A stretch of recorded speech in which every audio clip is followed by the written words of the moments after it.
হযরত ফাতেমা জাহরা এমন পর্দাশীল ওনার ছায়া পর্যন্ত কেউ দেখে নাই, ওনার ছায়া পর্যন্ত কেউ দেখে নাই।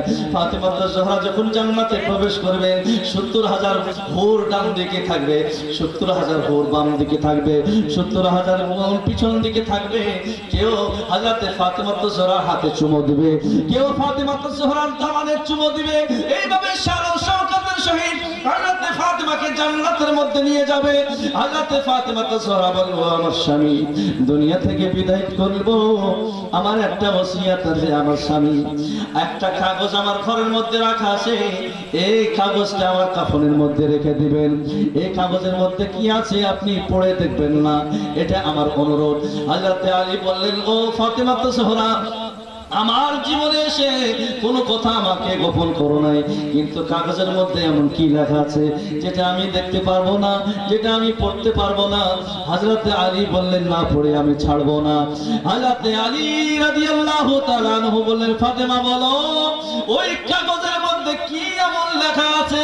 হযরত ফাতেমা জাহরা বললেন, যখন আল্লাহর হাবিব আপনার বিয়ের প্রস্তাব নিয়ে আমার নিকটে আসলো, মা তোমার জন্য একটা বর আমি চয়েস করেছি, আমার আল্লাহ পাক চয়েস করেছেন মা, আনা মাদিনাতুল ইলমুল আলিমুল বাবুহা, আমি হচ্ছে জ্ঞানের শহর আর সে হচ্ছে আমার জ্ঞানের দরজা। আল্লাহ পাক তাকে তোমার জন্য নির্বাচন করেছেন। হযরত ফাতেমা জাহরা বললেন, বাবা আমার কোনো আপত্তি নাই, আমার কোনো আপত্তি নাই। তারপরে বললেন, মা তোমার আমি দিলমোহর রেখেছি 150 মিসকাল চাঁদি, 150 মিসকাল চাঁদি তোমার দিলমোহর রেখেছি। হযরত ফাতেমা জাহরা বলতেছে, আব্বা জান দিলমোহর নিয়ে আমার আপত্তি আছে, দিলমোহর নিয়ে আপত্তি আছে। মারে দিলমোহর কি হওয়া উচিত? সাথে সাথে জিবরিল আলাইহিস সালাম হাজির হয়ে যায়, আরজ করেন, ইয়া রাসূলুল্লাহ, ইয়া হাবিবাল্লাহ, আল্লাহ পাক ফাতেমা জাহরার দিলমোহরে জান্নাতকে রেখে দিয়েছেন, জান্নাতের নিয়ামত রেখে দিয়েছেন। সুবহানাল্লাহ, জান্নাত এবং জান্নাতের নিয়ামত রেখে দিয়েছেন। ফাতেমা তাতে খুশি কিনা? আল্লাহু আকবার। আমার নবী বললেন, ফাতেমা আমার আল্লাহ তোমার দিলমোহরের বদলে জান্নাত রেখে দিয়েছে, জান্নাতের নিয়ামত রেখে দিয়েছেন। হযরত ফাতেমা বললেন, আব্বা জান এখন আমি খুশি হইতে পারি না, আমার মন মতন দিলমোহর হয় নাই। আল্লাহ আল্লাহ, আমার নবী বলতেছে, মা রে তুমি বলো তোমার দিলমোহর কত হওয়া উচিত, তোমার দিলমোহর কি হওয়া উচিত? হযরত ফাতেমা জাহরা আমার রাসূলকে কোলে বুকের সঙ্গে জড়িয়ে ধরেছেন, অঝর নয়ে কাঁদতে শুরু করলেন। আব্বা জান যখন থেকে আমার জ্ঞান এসেছে তখন থেকে আমি দেখতেছি রাতে উঠে উঠে উম্মতের জন্য কান্না করেন, ইয়া রাব্বি হাবলি উম্মতি, সারা রাত জেগে জেগে চোখের পানি ছেড়ে দিয়ে শুধু উম্মতি উম্মতি করে কাঁদেন, উম্মতি উম্মতি করে কাঁদেন। আব্বা জান আর কতদিন কাঁদবেন উম্মতের জন্য? আমি চেয়েছি আপনার গুনাহগার উম্মতের ক্ষমা যেন আমার দিলমোহর রেখে দেওয়া হয়, আপনার গুনাহগার উম্মতের ক্ষমা বখশিশ যেন আমার দিলমোহরে রেখে দেওয়া হয়। সাথে সাথে জিবরিল আলাইহিস সালাম আমার নবীর খিদমতে হাজির হলেন। ওই চিঠিখানা কাগজখানা আমার নবীর সামনে পেশ করলেন, যে এই কাগজের মধ্যে লেখা ছিল, জালতু শাফাআতা মুহাম্মাদিন উম্মাতিন সাদাকা ফাতেমা, আমি আল্লাহ কবুল করে নিলাম, আমি আল্লাহ কবুল করে নিলাম। হযরত ফাতেমা জাহরার দিলমোহরের বদলে আমি আল্লাহ আমার হাবিবের গুনাহগার উম্মতের বখশিশে রেখে দিলাম। সুবহানাল্লাহ। এই কাগজখানা আমার বুকের উপরে রেখে দিবেন, কাল হাশরের ময়দানে আল্লাহ পাকের সামনে দাঁড়িয়ে বলবো, আল্লাহ अल्लाह क्या जहन्नम अब भी सद न होगा, रो रो के मुस्तफा ने दरिया बहा दिए है, रो रो के मुस्तफा ने दरिया बहा दिए है। अल्लाह তুমি যে আমার জন্য কাগজ পাঠিয়েছিলে, আল্লাহ আজকে তোমার হাবিবের গুনাহগার উম্মতকে ক্ষমা দিয়ে দাও, ক্ষমা দিয়ে দাও। এই কথাগুলো কাগজের মধ্যে লেখা আছে। আল্লাহুম্মা সাল্লি আলা مولانا محمد وعلى آل سيدنا مولانا محمد। সম্মানিত ভাইরা, ফাতেমা জাহরা বিদায় গ্রহণ করলেন, নানাও চলে গেলেন, মা জননী চলে গেলেন। কিছুদিন পরে আবার হযরত আলীকে কুফার জামে মসজিদে শহীদ করে দেওয়া হলো। হযরত হুসাইন রাদিয়াল্লাহু তাআলা আনহুর আগে ভাই হযরত হাসানকে জহর দেওয়া হলো, তিনিও জহর খেয়ে শাহাদাত বরণ করলেন। হযরত হুসাইন রাদিয়াল্লাহু তাআলা আনহু একাই আমার নবীর বংশধর, আমার দয়াল নবীর কলিজার টুকরা একাই থেকে গেলেন। ইয়াজিদের খেলাফত শুরু হয়ে গেল। বিস্তারিত যদি বলি অনেক সময় দরকার আছে, আমি সংক্ষেপে বলে যাচ্ছি ভাইরা। তখন ইয়াজিদি সোরাবরি মাসনাদে বসলো। আমিরে মাবিয়া বলেছিল, ও ইয়াজিদ, তিনজন ব্যক্তির পরামর্শ তুমি গ্রহণ করবে। কয়েকদিনের জন্য তোমাকে গদিতে বসাইলাম, কিন্তু তিনজন ব্যক্তি যদি আপত্তি জানায় তুমি গদির সাথে সাথে ছেড়ে দিবে। এটা আমাদের হক না, এটা হচ্ছে ইমামে হোসেনের হক। ইমাম হোসেনকে তুমি মাসনাদে বসাইবে। কিন্তু ইয়াজিদ ছিল বড় জালিম, ইয়াজিদ ছিল বড় ফাসিক। আল্লাহ আল্লাহ, সে গোপনে গোপনে গুনাহ করত, গোপনে গোপনে জিনা করত, গোপনে গোপনে মদ খাইত। এখন যখন খিলাফতে মাসনাদে বসে গেল, এখন পাওয়ার যখন তার মধ্যে চলে আসলো, প্রকাশ্যভাবে সে অন্যায় করতে শুরু করলো, প্রকাশ্যভাবে গুনাহ করতে শুরু করলো। ইসলামের নিজামকে দিরহাম করা দেওয়ার চেষ্টা করলো, আমার নবীর শরীয়তের উপর আঘাত করার চেষ্টা করলো। এই ইয়াজিদ ভাই এবং বোনের মধ্যে বিবাহ জায়েজ করে দিল। ভাই এবং বোনের মধ্যে বিবাহকে জায়েজ করে দিল। এই ইয়াজিদ উম্মে সালমা, আমাদের আম্মা জান হযরত উম্মে সালমাকে বিয়ের প্রস্তাব দিল। বলে নাউজুবিল্লাহ। মাকে কেউ বিয়ের প্রস্তাব দেয়? যিনি যে উম্মে সালমা সারা জাহানের মুমিনের মা, বিয়ের প্রস্তাব দিল ইয়াজিদ। তাহলে ইয়াজিদ কত বড় জালিম! এই জালিমে কি করলো জানেন? খেলাফতে উঠে নাউজুবিল্লাহ মিন যালিক, নাউজুবিল্লাহ মিন যালিক কি করে বলে? ইয়াজিদকে কিভাবে রাহমাতুল্লাহ আলাইহি বলে? তাহলে ইয়াজিদের নাম কেন বাচ্চাদের রাখতেছেন না? রাখে দেখেন, এত যদি ইয়াজিদ ভালো হয় বাচ্চার নাম ইয়াজিদ রাখেন নাকি? কেউ কারবালার পর থেকে কেউ ইয়াজিদ রাখছে? কোন হাদিসের মধ্যে ইয়াজিদের ফজিলত আসে নাই, কিন্তু আমার নবী নবুয়তের জমানে হুসাইনের ফজিলত বয়ান করেছেন, হাসানের ফজিলত বয়ান করেছেন, আলী ও ফাতিমা জহরার ফজিলত বয়ান করেছেন। কোন হাদিসের মধ্যে ইয়াজিদের ফজিলত খুঁজে পাবেন না।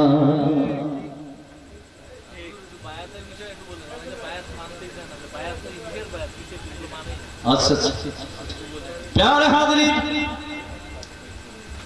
এই ইয়াজিদ ফরমান জারি করলো। যে মদিনার গভর্নর ছিল, কেননা সে জানতো আমি যেরকম মানুষ, আমাকে পৃথিবী মানবে না, পৃথিবী অ্যাকসেপ্ট করবে না, কিন্তু হোসেন যদি মেনে নাই কেউ আপত্তি করবে না, কেউ আপত্তি করবে না। হোসেন মানবেন? যে প্রকাশ্যে মদ খায় তাকে ইমাম বানাবেন? আমার মসজিদের ইমাম যদি মদ খায় নামাজ পড়বেন তার পিছে? আমার হোসেন কিভাবে মানতে পারেন? মসজিদের ইমাম যদি জেনা করে তার পিছে কি আপনি নামাজ আদায় করবেন? না না, কখনো সম্ভব না। আমার হোসেন বললেন না, ইয়াজিদের বায়াত আমি গ্রহণ করতে পারবো না, ইয়াজিদকে আমি অ্যাকসেপ্ট করি না। ইয়াজিদ আমার নানা জানের শরীয়তের উপর আঘাত করেছে, আমি তাকে ইমাম হিসেবে মানতে পারি না। না না, আমি মানতে পারি না। ইয়াজিদ ফরমান জারি করলো, যদি তুমি না মানো তাহলে তোমাকে বাধ্য করা হবে এবং যুদ্ধ করতে হবে। হযরত হুসাইন চিন্তা করলেন, মদিনা হচ্ছে আমার নানা জানের শহর, আমি এখানে চাই না এখানে রক্তাক্ত হোক, আমার খানের রক্ত গড়ুক, আমি এটা চাই না। তাই ইমামে হুসাইন রাদিয়াল্লাহু তাআলা আনহু তিনি মদিনা থেকে চলে যাওয়ার ইচ্ছা পোষণ করলেন। সাহাবায়ে কিরামকে ডাকলেন, ডাকার পরে বললেন, হে সাহাবীরা, আমি চাই না এই মদিনা শরীফ রক্তাক্ত হোক, আমি মদিনা ছেড়ে চলে যাব। নিজের পরিবার বর্গকে নিয়ে হযরত ইমাম হোসেন রাদিয়াল্লাহু তাআলা তিনি মদিনা থেকে বের হয়ে যাবেন, মদিনা থেকে চলে যাবেন। আমার হোসেনের জন্য কত কষ্টদায়ক মদিনাকে যে যাওয়া। আমার নবী রওজার সামনে দাঁড়িয়ে কাঁদতেছেন, ইয়া রাসূলুল্লাহ, হে আমার নানা জান, আপনার এই মদিনা দেখার জন্য দুনিয়ার মানুষ লক্ষ লক্ষ টাকা খরচ করে আসে, আপনার রওজা দেখার জন্য হাজার হাজার টাকা খরচ করে আসে, কিন্তু আমি হোসেন আর মদিনায় থাকতে পারবো না। নানা জান, আমাকে বিদায় দিন, আর কোনোদিন আপনার রওজা জিয়ারত করতে পারবো না। মা জননীর মাজারে মুকদ্দাস জিয়ারত করলেন, বিদায় নিলেন। ইমামে হোসেন রাদিয়াল্লাহু তাআলা আনহু সাথে নিলেন হযরত যায়েনব রাদিয়াল্লাহু তাআলা আনহাকে, সাথে নিলেন আননে মুহাম্মদকে, সাথে নিলেন প্যারে হাদির তিনার পরিবার বর্গকে সাথে নিলেন। সাথে নিয়ে মদিনা ত্যাগ করে চলে এলেন মক্কা। মক্কাতে তিনি বসবাস করতে শুরু করলেন। আবার মক্কাতে যখন বসবাস শুরু করলেন, কুফা থেকে চিঠি আসতে শুরু হলো। কুফা থেকে চিঠি আসতে শুরু হলো, ইমাম আসুন, আসুন, আপনি কুফা আসুন, আপনি আসলে আপনার হাতে আমরা বায়াত গ্রহণ করব। একখানা নয়, দুইখানা নয়, 150 খানা চিঠি। আবার কোন রেওয়াতের মধ্যে আসছে 1200 খানা চিঠি কুফাদের পক্ষ থেকে আসছে ইমাম হোসেনের কাছে। তারা চিঠির মধ্যে লিখেছিল, ইমাম হোসেন, আমরা আহলে বায়তের ভক্ত, ইয়াজিদকে আমরা মানি না, ইয়াজিদ হাতে আমরা বায়াত গ্রহণ করব না। কেন না? আপনাকে আসতে হবে, আপনাকে আমরা মানি, আপনার কি আমরা শ্রদ্ধা করি, আপনার হাতে আমরা বায়াত গ্রহণ করব। আর আপনি যদি না আসেন, আর ইয়াজিদ যদি বাধ্য করে আমাদেরকে, কেন আমাদের তো শক্তি নাই, আমরা বাধ্য হয়ে ইয়াজিদের হাতে বায়াত গ্রহণ করব। হাসরের ময়দানে যদি আল্লাহ জিজ্ঞাসা করে জালেমের হাতে কেন হাত দিয়েছিলেন, তখন বলবো হোসেনকে আমরা ডাকছিলাম, হোসেন আসেন। কিরকম ফাঁদে ফেলানো হলো। ইমাম হোসেন চিন্তা করতেছেন, আমার অভিযোগ করবে আল্লাহ পাকের সামনে। নাউযুবিল্লাহ মিন যালিক। হ্যাঁ, আচ্ছা, নাতে বলতেছি। প্যারে হাদির, হযরত ইমাম হোসেন রাদিয়াল্লাহু তাআলা আনহু সাহাবায়ে কেরামকে ডেকে পরামর্শ করলেন। আব্দুল্লাহ বিন জুবাইর ছিলেন, আব্দুল্লাহ বিন ওমর, তাদেরকে সাথে নিয়ে বসলেন। বসে বলতেছেন, এখন কি করি বলেন, চিঠি তো আসতেছে বারবার।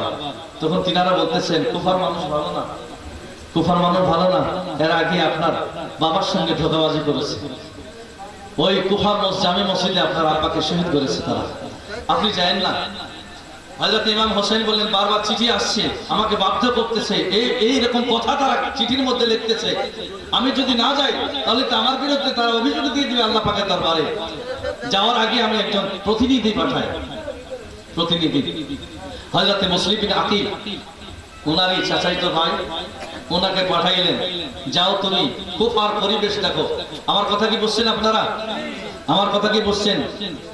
দুলহায়ে মুস্তাফা হে শহীদানে কারবালা, দুলহায়ে মুস্তাফা হে শহীদানে কারবালা। সুবহানাল্লাহ, দুলহায়ে মুস্তাফা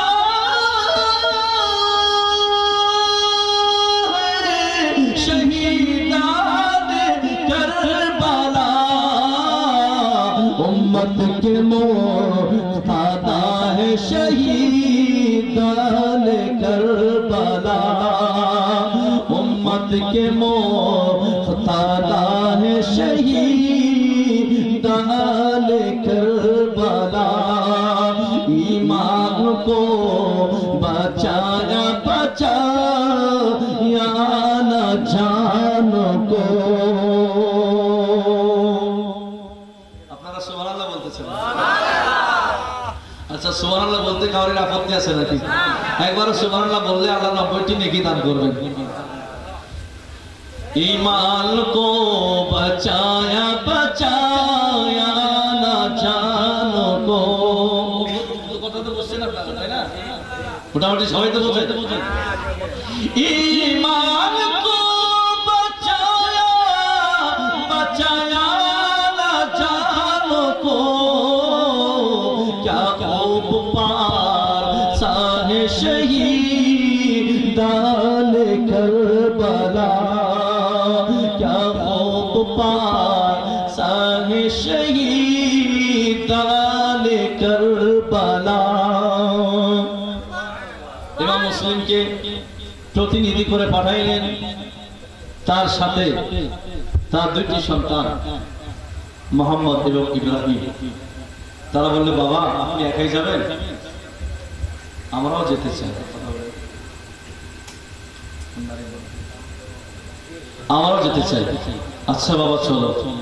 চলে গেলেন প্রতিনিধি হয়ে। হায় রে ভক্তি! ইমাম মুসলিম বিন আকিলকে দেখে এমন ভক্তি শুরু হয়ে গেল। হাজার হাজার মানুষ হযরতে মুসলিমের হাতে বায়াত গ্রহণ করলো। কেউ হাত চুমে, কেউ পা চুমে, কেউ দাওয়াতের আপ্যায়নের ব্যবস্থা করে, কেউ দাওয়াতের ব্যবস্থা করে, হুজুর হুজুর এখানে আসুন, ওখানে আসুন, যেরকম ভক্তি করে মানুষ। মানে এত ভক্তি তারা দেখাইলো।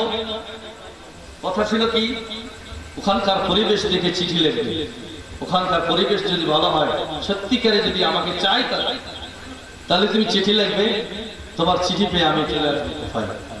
হযরতে মুসলিম দেখতেছেন কয়েকদিনের মধ্যে 40,000 কুফিরা ইমাম মুসলিমের হাতে বায়াত গ্রহণ করলো।